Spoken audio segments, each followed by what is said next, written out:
Students of CBSE board class 12 बच्चों, आज आपके बायोलॉजी का पेपर कंप्लीट हुआ है। और अगर हम पेपर एनालिसिस देखें तो there is a mixed response. आप देख सकते हैं आपका एग्जाम आज हुआ, काफी दिन के गैप पे बायो का पेपर भी हुआ है। एंड 19 मार्च, और आज 10:30 से 1:30 बजे तक का आपका पेपर था। 70 मार्क्स का आपका पेपर था and it is a compulsory subject. 39 lakh बच्चे आपके पूरे एग्जाम में अपियर हुए हैं। बायोलॉजी पेपर की देखें तो questions were NCERT based with a slight language change. मतलब कंटेंट जो था वो एनसीईआरटी से ही पूछा गया था, लेकिन लैंग्वेज थोड़ा सा डिफिकल्ट कर दिया गया था। डायग्राम बेस्ड क्वेश्चन थोड़े डायरेक्ट आ गए थे। एमसीक्यूज और असर्शन रीजनिंग जो थे वो बहुत बच्चों का कहने का मतलब ये नहीं कि सारे बच्चों को इजी लगा है।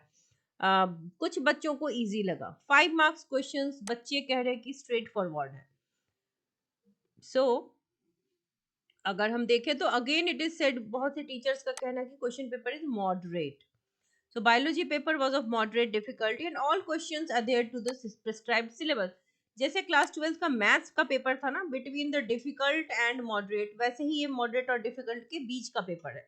मतलब फिजिक्स जैसा डिफिकल्ट भी नहीं आया है, लेकिन बहुत से बच्चों को इजी भी नहीं लगा है। Pattern outlined by the CBSE. Several questions demanded critical thinking. अब आती है यहाँ पे प्रॉब्लम। क्रिटिकल थिंकिंग देखो, स्ट्रेट डायरेक्ट क्वेश्चन होते हैं वो बच्चे कर जाते हैं, लेकिन when it comes to critical thinking application लगाना, तो that is not possible for every student. ये वही बच्चा कर सकता है जिसे बहुत डीप एनालिसिस करके पढ़ा हो, एप्लीकेशन ऑफ कॉन्सेप्ट बहुत अच्छे से कर सके, indicating the necessity for thorough understanding.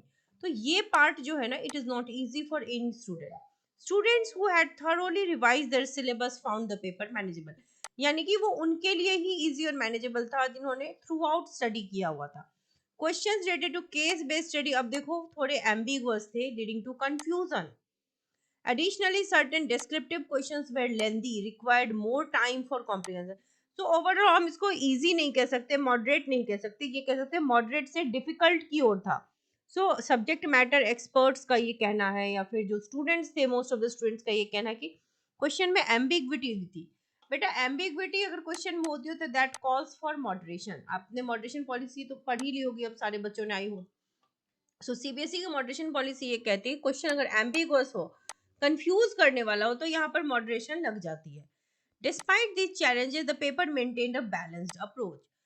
तो overall paper was not that easy also, right. अब सेक्शन देखो, सेक्शन ए जो था that featured a mixed of objective questions covering both theory and application based. जो फाइनल 4 क्वेश्चंस थे in the sections where assertion reasoning testing students comprehension and recall ability, यानी कि आपको कितना याद है। सेक्शन बी में फ्यू डायरेक्ट क्वेश्चंस थे जो कि इजी थे। डायरेक्ट क्वेश्चंस बच्चे बना पाते हैं, लेकिन जो ब्लेंड होता है ना, सेक्शन सी देखो इसमें एक ब्लेंड है थ्योरी और एप्लीकेशन बेस्ड इंक्वायरीज का, तो यहाँ पे बच्चे फंसे हैं। Including a few analytical questions of moderate complexity.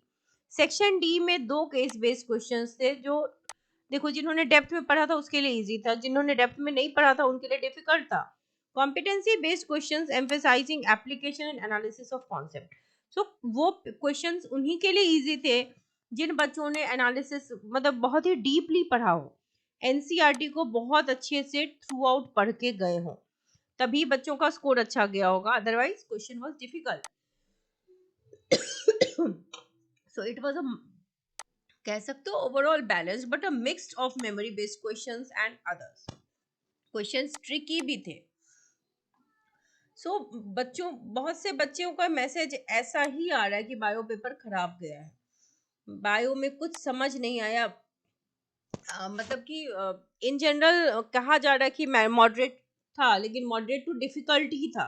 और क्वेश्चंस जहां तक सुनने में आ रहे हैं कि एम्बिगुअस एंड कंफ्यूजिंग थे। बच्चों देखो, चिंता करने की नीड इसलिए नहीं है क्योंकि जब एम्बिगुअस और डिफिकल्ट क्वेश्चन होते हैं तो that calls for moderation policy. Moderation policy लग जाती है जब इस तरह के क्वेश्चंस होते हैं। मैक्सिमम बच्चों के मतलब कह सकते हो कि एवरेज गया है पेपर, लेकिन बहुत से बच्चों का खराब भी गया है। आई हैव अटेम्प्टेड एवरी क्वेश्चन। अब मैथ्स का देख लो कि कुछ बच्चों मैथ्स की भी बात कर रहे हैं कि मीन्स आई हैव मतलब 18 के आसपास स्कोर कर पा रहे हैं, फॉर्मूला लिखा है। तो जिन बच्चों ने बेटा देखो ओवरऑल आपने अटेम्प्ट लिया है, अभी मैं बायो के लिए भी यही कहूँ कि अगर आपने अटेम्प्ट लिया है तो आपको पास करने से कोई रोक नहीं सकता।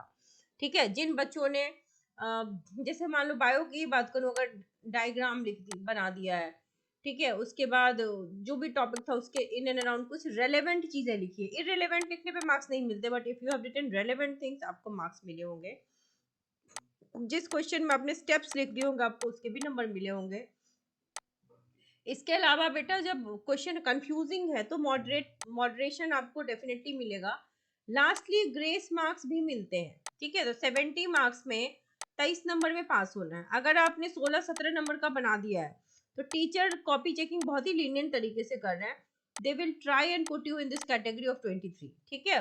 और सीबीएसई के हेड भी बदल दिए गए हैं तो copy checking is getting lenient, so worrisome करने की नीड नहीं है, ठीक है। जिन बच्चों का 6 सब्जेक्ट है और 6 में 5 में पास है वो ओवरऑल पास हो जाएंगे। जस्ट इन केस कुछ बच्चों का कंपार्ट आ गया, ऐसा तो होगा कि 100% रिजल्ट नहीं होता है, कुछ बच्चों का कंपार्टमेंट आता है, तो 1 मंथ आपके रिजल्ट के आने के 1 मंथ बाद कंपार्टमेंट का पेपर होता है, उसको दे करके बच्चे उसको क्लियर कर लेते हैं। That will be the first compart. But CBSE आपको 3 कंपार्टमेंट के ऑप्शन देती है। पहला कंपार्टमेंट होगा जब अभी रिजल्ट आएगा, तो दूसरा होगा अगले साल जब 2025 में बोर्ड होगा उन बच्चों के साथ, और तीसरा उन बच्चों की जब कंपार्टमेंट होगी तब भी एक तीसरा ऑप्शन मिलता है। So there is nothing to worry about. ये तो कंपार्टमेंट बहुत एक्सट्रीम केस हो गया, बट बेटा उससे पहले ही teacher will try hard, they are actually trying hard कि मैक्सिमम बच्चों को पास कर दें। But the only thing is कि आपको अटेम्प्ट लेने हैं एंड थोड़े रेलेवेंट अटेम्प्ट लेने हैं। अगर एब्सर्ड लिख दोगे तो अगेन टीचर फिर कुछ नहीं कर पाता, ठीक है। So nothing to worry about. जिन अच्छा अब देखें एक आध आपके got essential repeat in 2023, I got admitted in as private candidate, now I have attempted every question in maths, my answer is correct. अच्छा, अगर आपके 18 नंबर के करेक्ट है तो डोंट वरी, टीचर आपको पास कर देंगे, ठीक है।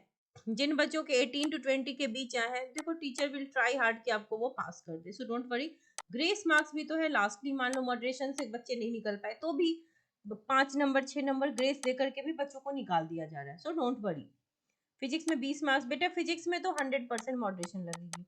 एंड जिस तरीके से पेपर जा रहे हैं, बहुत से पेपर में मॉडरेशन लगता है, ऐसा नहीं है कि सिर्फ एक पेपर में लगेगा, 2 पेपर में लगेगा। ग्रेस मार्क्स 1-2 पेपर में दिए जाते हैं, लेकिन मॉडरेशन पॉलिसी बहुत सारे पेपर में लग सकती है। तो अगर 20 मार्क्स का बनाया है बेटा तो आपको चिंता करने की जरूरत नहीं है, definitely you will be passing the exam, so don't worry. Maximum बच्चे तो डेफिनेटली पास हो जाएंगे और मॉडरेशन पॉलिसी भी लगेगी, सो डरने की जरूरत नहीं है। Wish you all the very best.